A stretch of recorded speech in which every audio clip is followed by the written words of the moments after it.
হঠাৎ গভীর রাতে অজানা এক সড়কে ঘটে গেল চাঞ্চল্যকর ঘটনা। নির্জন পথে গাড়ি চালাচ্ছিলেন একজন চালক।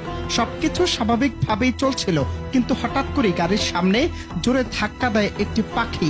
মুহূর্তে গতি কমিয়ে দেন চালক, কিন্তু কিছু সময় পরে সামনে দেখা যায় রাস্তা শেষ। তার ঠিক পরে বিশাল এক গভীর খাত। আর কয়েক সেকেন্ড দেরি হলে প্রাণ হারাতে পারতেন গাড়ির ভেতরে থাকা সবাই।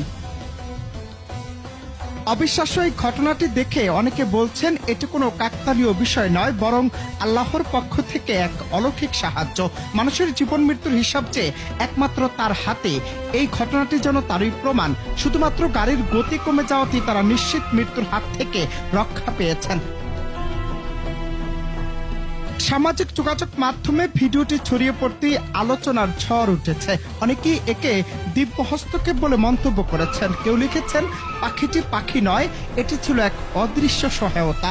আবার কেউ বলছেন মানুষ যখন ভাবে সব শেষ, তখনই স্রষ্টার সাহায্য এসে হাজির হয়। ভিডিওটি ইতিমধ্যেই কোটি মানুষের কাছে পৌঁছেছে, শেয়ার হচ্ছে হাজারে হাজারে। তবে ঘটনাটি কোথায় ঘটেছে এটি এখনো নিশ্চিত হওয়া যায়নি। বিশেষজ্ঞদের মতে কেউ কেউ একে কেবলই একটি অপ্রত্যাশিত দুর্ঘটনা বলে আখ্যা দিচ্ছেন, আবার অনেকের ভেতরে খুঁজে পাচ্ছেন ঈশ্বরীয় রহস্য। যাই হোক, অলৌকিক এই দৃশ্য মানুষের মনে নতুন করে জাগিয়ে তুলেছে বিশ্বাস। স্রষ্টার সাহায্য অদৃশ্য পথে এসে পৌঁছায়, এটি তার বাস্তব উদাহরণ। অনন্ত হাসান মাসুদ, বাংলা টিভি।